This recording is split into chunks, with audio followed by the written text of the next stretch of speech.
So first of all, I'd like to thank Students for Liberty to invite me tonight. Well, actually, it's this afternoon to speak to you.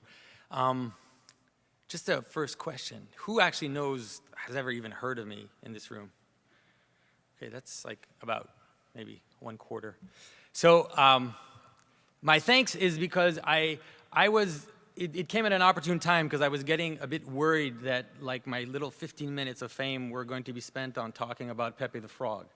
And so it's actually, I'm happy to be here. For those who don't know what that means, you'll get to understand that as my talk goes on. So about a year ago, everybody saw what happened with what I guess we'll call the pronoun gate with Jordan Peterson. And before that, I was a pretty apolitical person. You know, I mean, yeah, good idea.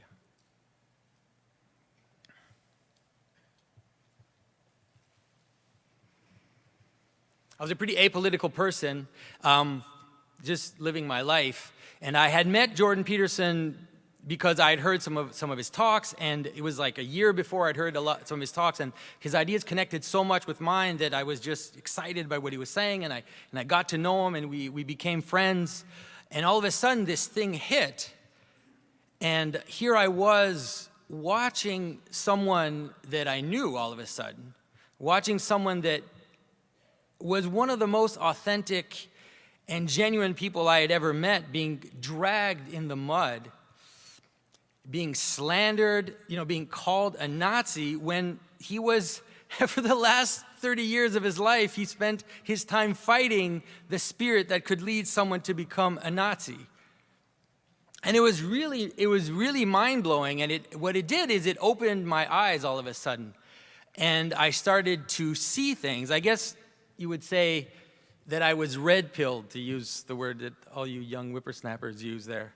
And all of a sudden, I started to see the network of manipulation of ideas that was, at least in some strands of the media, and I started to see how so many of the stories were ideologically driven. I mean, obviously, I'd kind of seen that. Most people have kind of noticed that in the back of their mind or noticed it, in the periphery. But then I was being kind of thrust into it because someone I knew was actually going through the process of being dragged through this.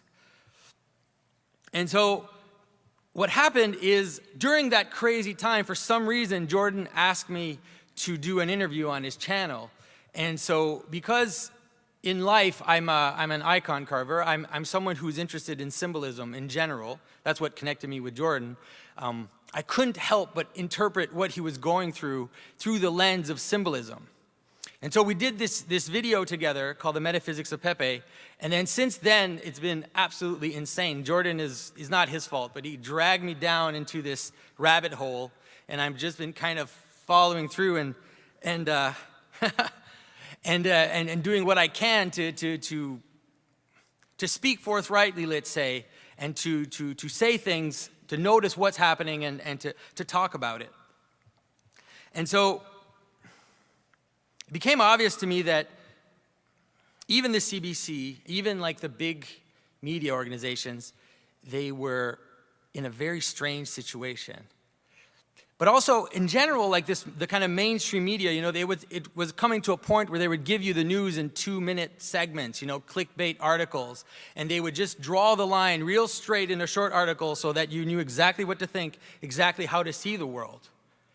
And as all of this was going, and maybe through what Jordan was going through, I started to notice this whole crew of people coming out of internet culture. This whole group of people, and then people are putting out these 1 hour, 2 hour, 3 hour podcasts, and it was just this mirror reflection of the clickbait 2-minute segment, and it's like people were paying attention. People who are listening to the most listened to podcast in the world is 3 hours long.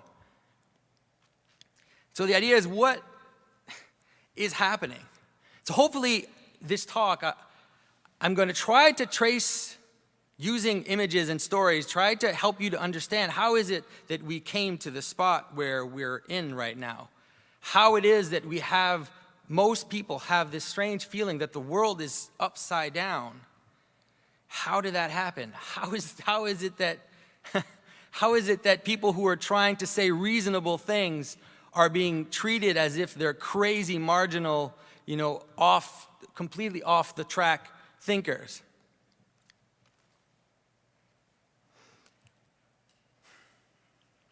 And so as someone who's interested in symbols and in symbolism, I'm someone who's attentive to stories. I see patterns. I look for patterns in stories, and I look for patterns in how things emerge. And one of the reasons that made me want to get involved and to start to speak out and to become, I guess, socially involved is because I started to see patterns, we could say patterns of the end of something. There are things that happen when something ends, whatever it is, whether it's a human life, whether it's a friendship, whatever identity you can imagine, there are certain things that happen, and those things can be traced. You can see what that looks like, and they can be compared at different levels of manifestation. And so I know that saying that way is very abstract. So what I'm going to try to give you an example of a world and show you how that works. And hopefully you'll be able to see what it looks like right now. And so when you're trying to give an example of a metaphysical structure, like my rule of thumb is the first thing you need, the first example you use is to use superheroes. It's like rule number one. So that's what I'm going to do. I'm going to take you through the weird story of Superman and show you how that world develops and how it works and how it's an image of any world, really.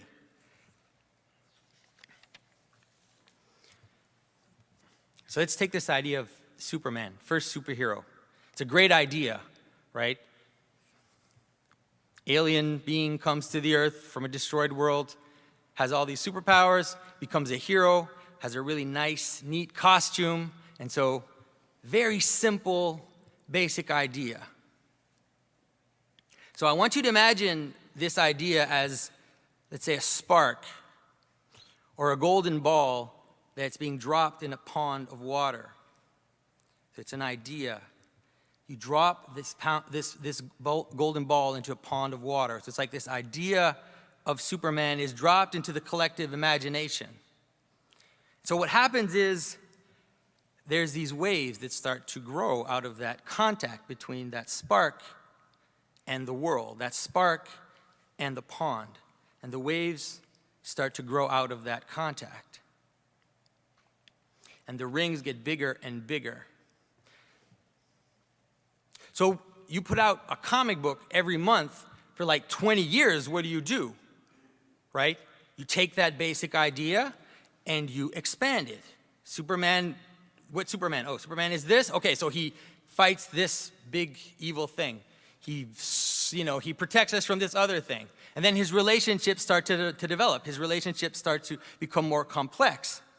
But at some point you run out of those ideas, right? I mean, there's so many things you can do. So that would be like, it's the end of the golden age of Superman. So what do you do? You eat the apple in the garden. Maybe because you're bored, right? You're bored, you feel like you've seen it all, you need to see something more, and so you eat the apple. You become self-conscious, and you find a way to stand up and then look at this from the outside, to look at this idea from the outside, and you say, okay, well, so we have Superman. So what if Superman was a girl? So we'll have Supergirl. And then what if Superman was like a little boy? So you have Superboy. Then you keep going. And then all of a sudden you're like, what if Superman was a dog? And so it's like, yeah, we have Superdog, Crypto the Superdog. And usually in any human process, by the time you reach dog, you're like scratching at the limit. Okay, you have to pull back. There's a reason why dogs are the guardians of hell. It's not arbitrary. So you have to pull back, but you don't. Maybe you can't. You don't know how. So you keep going. And then by the time you reach like Streaky the Super Cat, like you're finished. And that's a real thing, by the way, Streaky the Super Cat.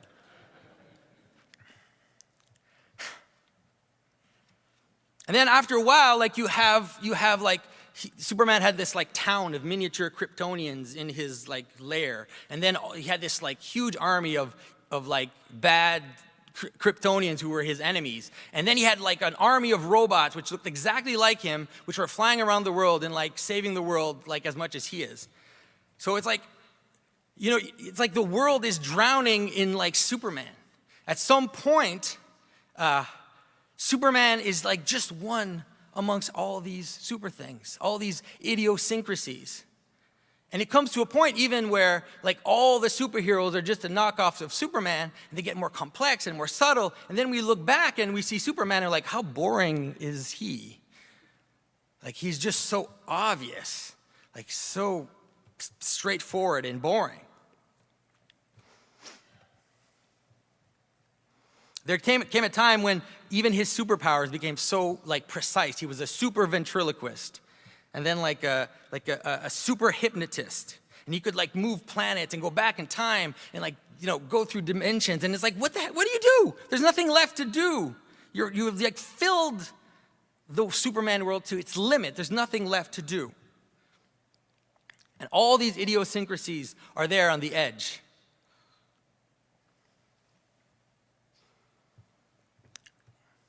And you have to think of it. I'm really describing a world. Do you guys know how in the Middle Ages they described the world? That's exactly how they described the world. If you ever seen a map of the world in the Middle Ages, you had the center of the map, usually it was Jerusalem. And then all the continents would flow out of that center. And then on the edge of the world, what was on the edge of the world? All these idiosyncrasies. People with just one leg. People with heads in their chests. And like all these monsters that were like absurd self-referential things and idiosyncrasies that existed on the border of the world. And once you get to that end, there's not much left to do, but there is one last thing that can happen when you reach the edge of a world. And that's the opposite. The end of an identity is its opposite. So what's the end of the Superman world? The end of the Superman world is Bizarro Superman. He's an upside-down Superman. He does everything upside down. So everything Superman does, he's like a mirror reflection. And he's like the edge of the Superman world. And on the medieval map, at the edge of the world, there were the man-eating monsters. The cannibals are on the edge of the world. Or the upside-down world, the world where the Amazons live, where the women are warriors and the men are barely there. And so that's, there's a reason why we are where we are now. And Marx knew this, right? Marx, he knew in identifying his story of emancipation, he knew that the end of emancipation is not equality. The end of emancipation of the classes is the tyranny of the proletariat. That's not the same thing. So if the end of Christianity is the Antichrist, if the end of Superman is Bizarro Superman, that's how the world works. And it's only after you've reached that upside downness, then things are finished. And then the world has to reboot. So what do you do? What do you do when you get there? Well, let's look at the Superman story. What do you do? So imagine now again that ball that falls down into the water and makes these waves. As the waves go out, they become more and more. And they begin to fragment, and they begin to break apart. And then finally, they dissolve. Okay? So what can you do? The only thing you can do is you dive back into the origin. You go down into the water, and you find that golden ball, that first spark. You pull it out of the water, and you start the cycle again. So in terms of marketing, we call that rebooting the franchise. And in terms of, let's say, what Jordan Peterson says, he calls it going down into the water and saving your dead father from the belly of the whale. And that way, you avert a total apocalypse. You restart with the origin. You create a new hierarchy based on the basic elements of what created that thing in the first place, whatever it is, just using Superman as an example. You create a new hierarchy, and you prune all the things which are too idiosyncratic, which are too odd and don't, are too much on the margins, and you come back to something that brings it together.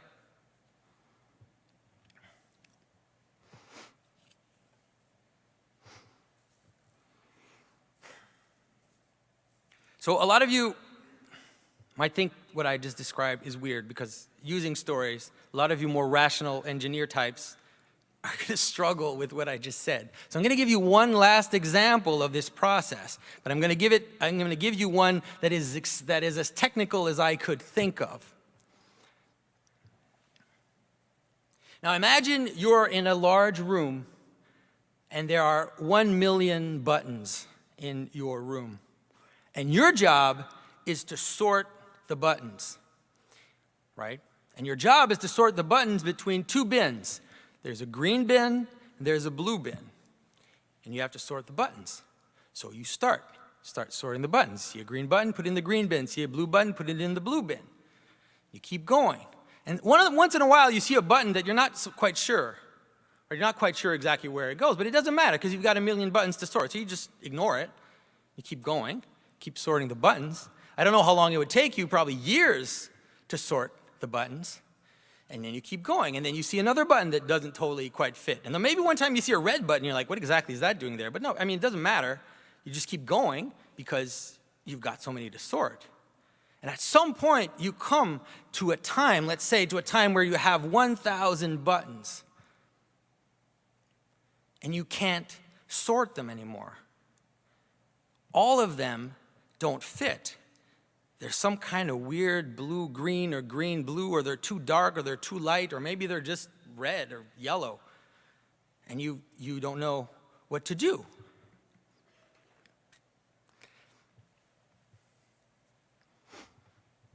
If you don't have a way to handle exceptions, if you don't have a category in your system which is just exception, you're in serious trouble. Because 1,000 buttons is still a lot of buttons. And then those buttons are the ones that are screaming at you. Sort me out. So what do? Well, there's a few things you can do if you don't have a category called exception. One thing you might do is you might create 1,000 bins for the 1,000 buttons. 1 button per bin. That'd be a nice way to do it. Maybe we need 100 bathrooms in every building, and we'd be fine.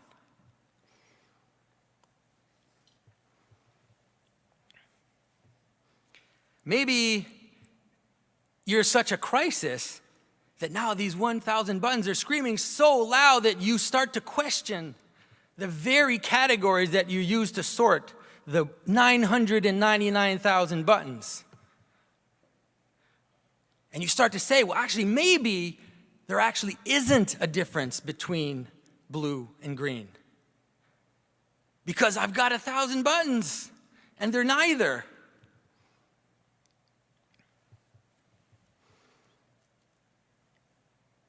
And then suddenly, every idiosyncratic possibility, every exception becomes this new reference, this new inverted center. And that's what's happening right now.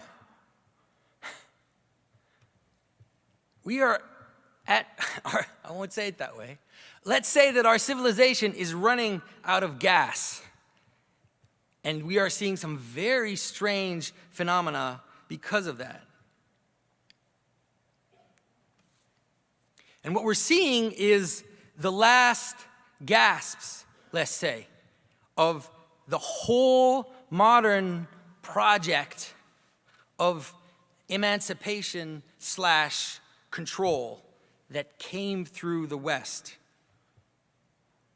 And in your history classes, most of you, they will have not said emancipation / control. They will have told you emancipation. Most history classes, even today, they will tell you that the whole modern project, from the Renaissance to the Enlightenment, all of that is just a series of emancipations where people are freeing themselves from the control of the church, of the aristocracy, and then, the control of religion in general, et cetera, et cetera. But in fact, each of those emancipations has a shadow control to it. Each liberation was accompanied by an equal centralization of power. The humanism of the Renaissance brought about the beginning of realpolitik in Machiavelli. Those two things happened at the same time. The Reformation brought about the first nation states, the first borders. Those two things are just two sides of the same coin.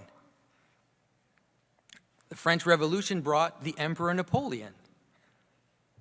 And down the line, all the revolutions and tyrannies of the 20th century, and just now, finally, the Arab Spring that everybody told us, the Arab Spring, it's amazing. And I was sitting in my couch saying, you nut jobs, what do you think's going to happen? And then suddenly, everybody doesn't understand why there's this attempt to create a new caliphate. It was right there. You should have seen it coming. It's always the same story. And now we've reached, if that project of emancipation were a Pareto distribution, and now we all know because of Jordan Peterson what a Pareto distribution is. If it was that, we are reaching this point where it goes up, strikes up dramatically. We've reached the singularity of emancipation/control. Because it's no longer just to be freed from the church, from the state, from these social hierarchies, but the desire to be freed from offensive words and microaggressions.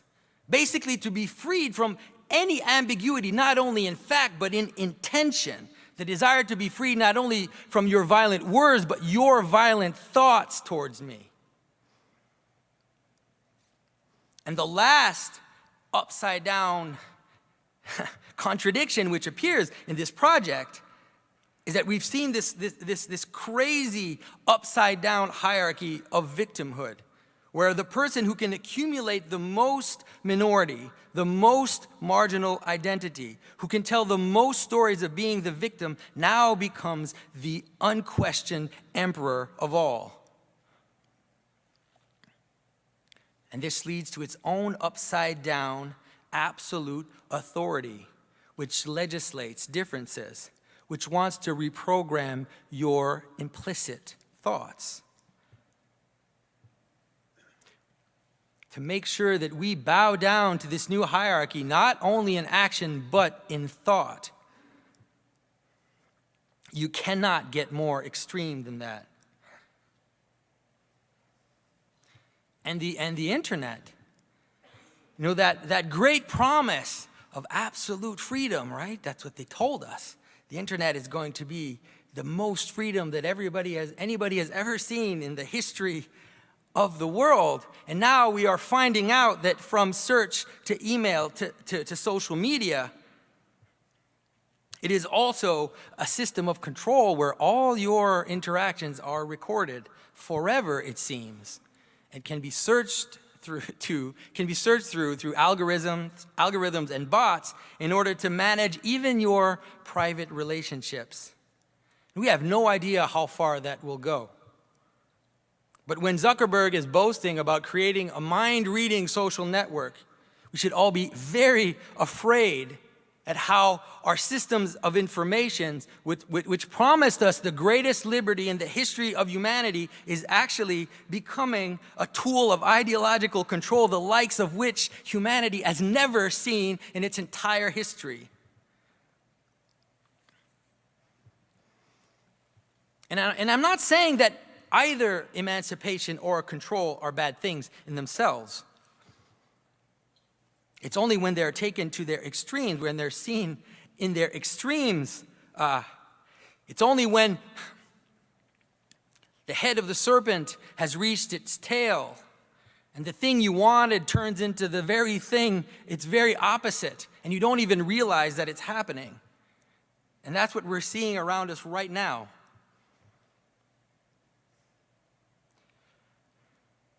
You see, one of the things that happens at the end of a process, when you reach the end of something, there's a fight between something being complete and something being coherent. That's the story of the buttons. That's what the story of the buttons is about. But it's also the story of, drinking a nice craft beer. You drink your beer, and then you come to the dregs. What do? Do you drink the dregs, or do you not drink the dregs? If you don't drink the dregs, did you drink the beer? And if you do drink the dregs, well, you go through the bitterness. We're seeing that being played out. We've seen it already been played out in modern times. That is, either a desire to arrive at a world where everything is ordered and all is logically structured, purity and perfection, no exceptions. The margin is cut off. And that was Nazism.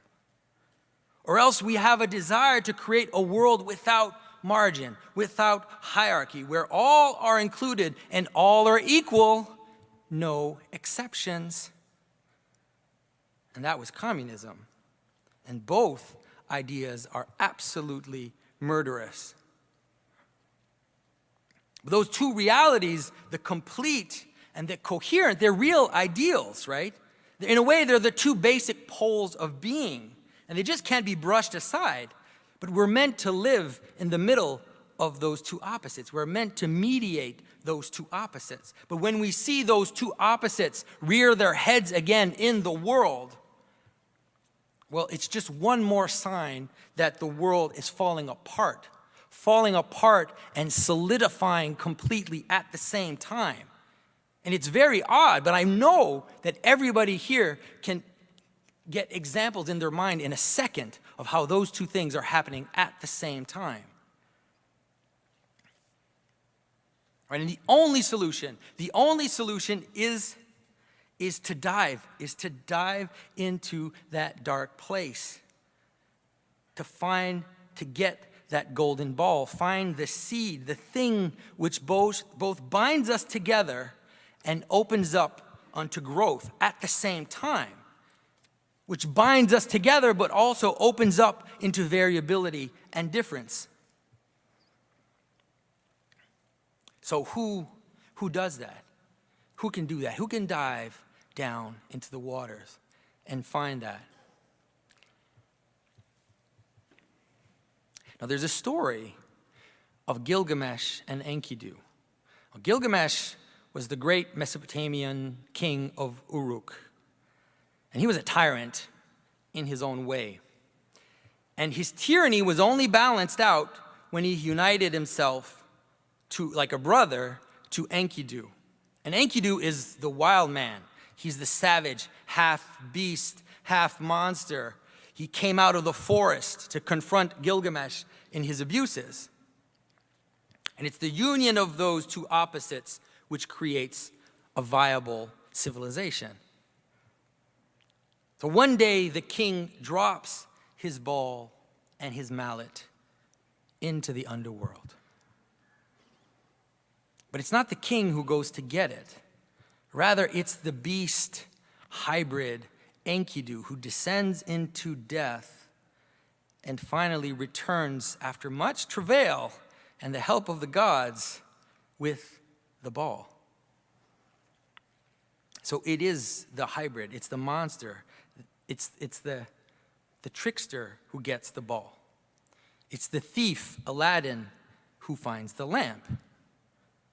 Bilbo has to become a thief before he finds the Arkenstone in the cave of the dragon.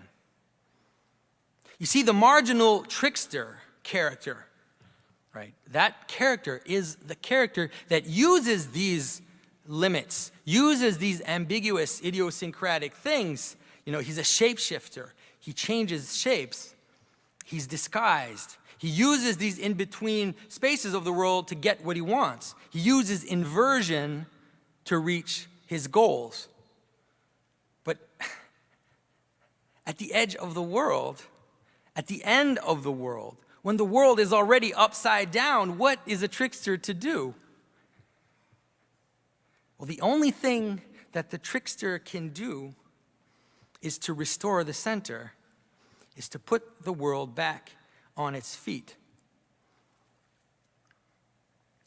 When the Greeks made a bloody mess of the Trojan War, and the whole thing is sealed with rape and infanticide and sacrilege and secret trickery, it is then paradoxically the trickster himself, Ulysses, who himself is the one who came up with the solution of the Trojan horse to enter into Troy. It is that very trickster who is now able to go back home and restore order in his house in Ithaca.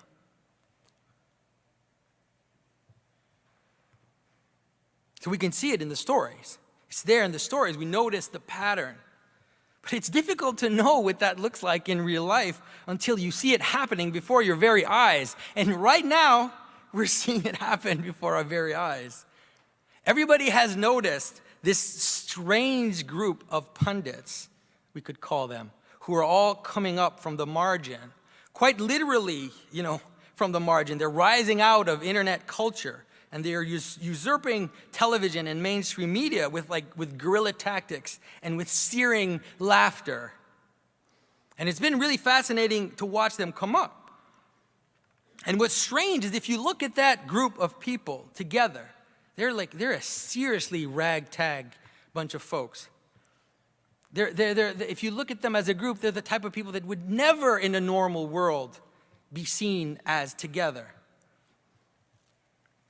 And it's hilarious. I never thought the end of the world would be so funny.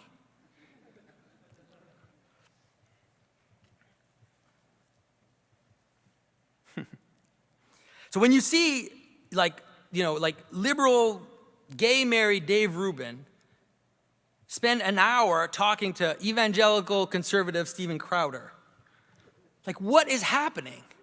You have Orthodox Jew, argument assassin Ben Shapiro, who is on the podcast of a weed-smoking MMA fighter, and they talk for 3 hours, and it's what is going on? And they're not fighting, they're actually having a civil discussion. What about Sargon of Akkad on Joe Rogan? Sargon is he's a glorified troll. He comes out of Gamergate, and here he is on the most popular podcast in the world. And we're listening, and we're listening, and it's crazy. And and it's not just happening online in those strange media figures rising up. It's also happening in the public. It's strange, all of you, you're a strange group of people. This strange group of people that somehow feel like they're on the same side for some reason. And in any normal world, they wouldn't be. In what world does an evangelical pastor become all excited about a discussion between Jordan Peterson and Camille Paglia? That doesn't seem like it should happen. Or some Catholic college student comes up to you and he's talking about, he's talking about the political commentary of a Satanist, like Sticks and Hammer 666. And you're this world should not exist. You just want to tilt your head in despair, but you can't because you're laughing too much. So even myself, I jumped into the fray, it seems. I started making these YouTube videos this year on symbolism and how it connects to the modern world. And I'm an Orthodox icon carver at the base. I spend half of my days literally in the Middle Ages. And you know who's supporting me on Patreon? Atheists. What is happening? I was kind of browsing through the people who are supporting me on Patreon, and this one guy, he's supporting my channel and Gad Saad at the same time. Gad Saad spends half of his waking hours making fun of religion. It's how does that even possible? And the mainstream media, they have no idea what's happening. Like a bunch of headless chickens. They're running around they don't even know that their heads have been chopped off. And they're running around and they're bumping into everything and they're just leveling their usual insults. And they have no shred of forethought to notice that the world is upside down, and they end up calling Jews Nazis. And then they end up calling gays homophobic. And they're like calling people, who themselves are or married to immigrants and minorities, you're xenophobic. It's absolutely mad.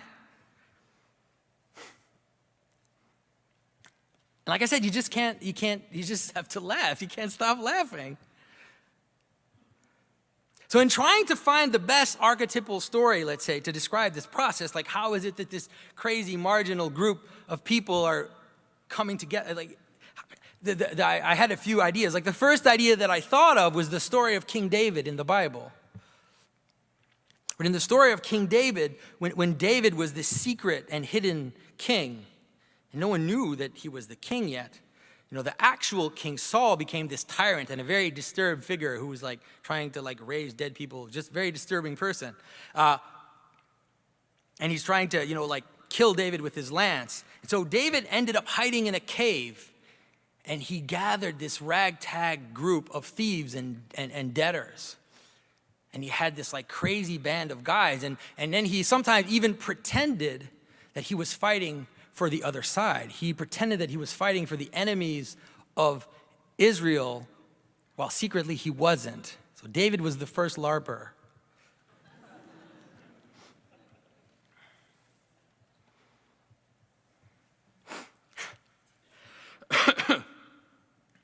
But in the end, David also at some point he acted like he was a crazy man, and then he's dancing naked, like just nutty stuff, But at the end of the story, he restores the kingship, and he restores the ark to Jerusalem. And from that time on, Jerusalem became the center and the focus point of the country, and until today. But of all those ancient stories, the best is Robin Hood. There are numerous versions of Robin Hood, but the basic thread is the same. So the true king, Richard the Lionheart, is away, and his feckless brother John Lackland has taken over. And John Lackland, he's a resentful guy. Like, he knows that he shouldn't be king. So who's seen the Disney version of Robin Hood? Right? That's the best Prince John ever. The first snowflake. Like, he's sucking his thumb and calling for his mom.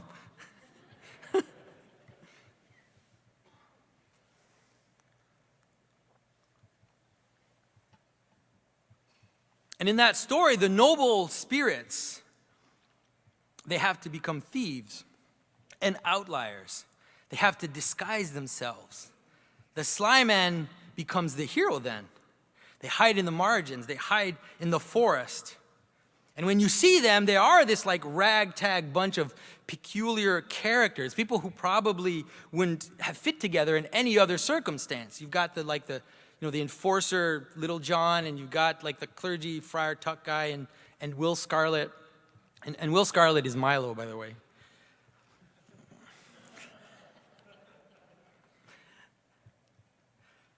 And these new media pundits, these people I'm telling you about that are coming up in the media, this new ragtag team, this new band of merry men, they have a laughter and a kind of brash boldness, which is the only answer when you're facing an offended lady who's clutching her pearls. How is it like the left is offended all the time? I have this image of resetting the movie Footloose at Yale on Halloween, and having like Kevin Bacon in a sombrero, like trying to like loosen up the new Puritans.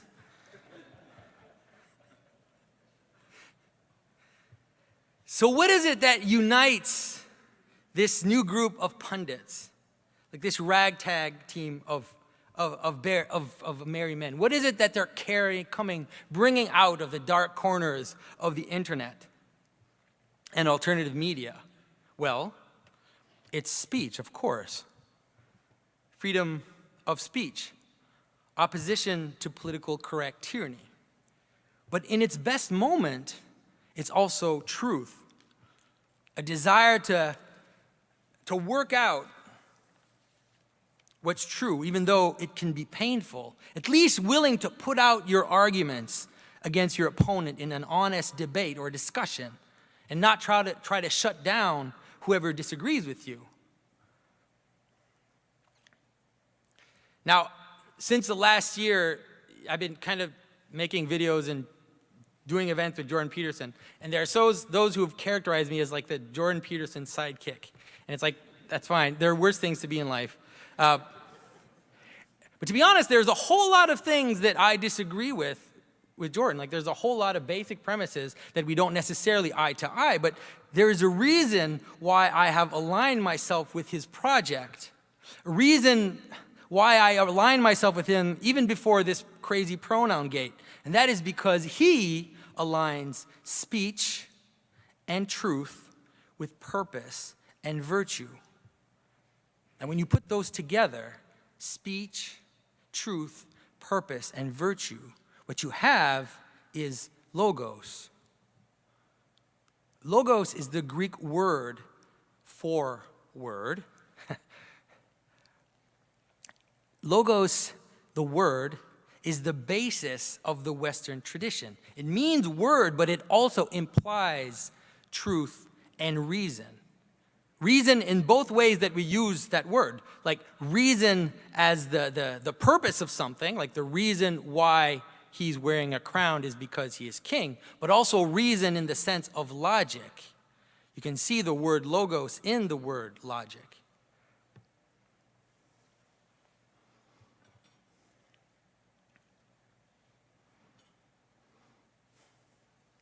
Logos in all its fullness, I believe, should be the rallying call of this new ragtag bunch of heroes.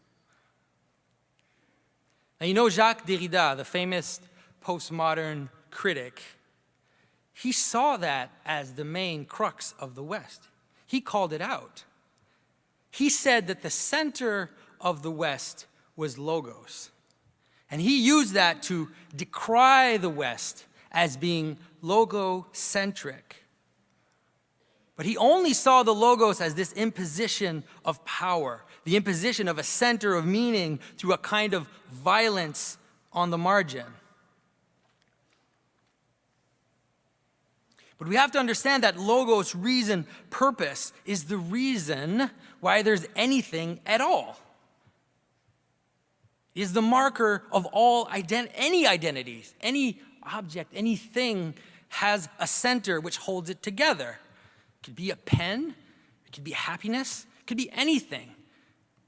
It's what holds the multiplicities of those things into what makes you see it as one. That's the logos. And so logos is not only the center of meaning, but it's also the mediator of all these differences, the mediator of all the opposites. And so as the mediator of these extremes, the mediator of the two poles, but also all that's in between, it's what rallies what is fragmented and idiosyncratic into a common purpose and a common goal.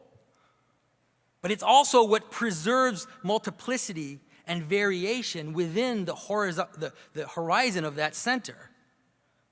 So for example, like when Justin Trudeau says something like, diversity is our strength, we can see that he's only calling one side of the coin. He's calling for completeness without thinking of coherence. Diversity without unity is not strength. In fact, it is the very definition of weakness. And the call to unbounded diversity is an invitation to the other extreme. The pendulum, those two things coexist.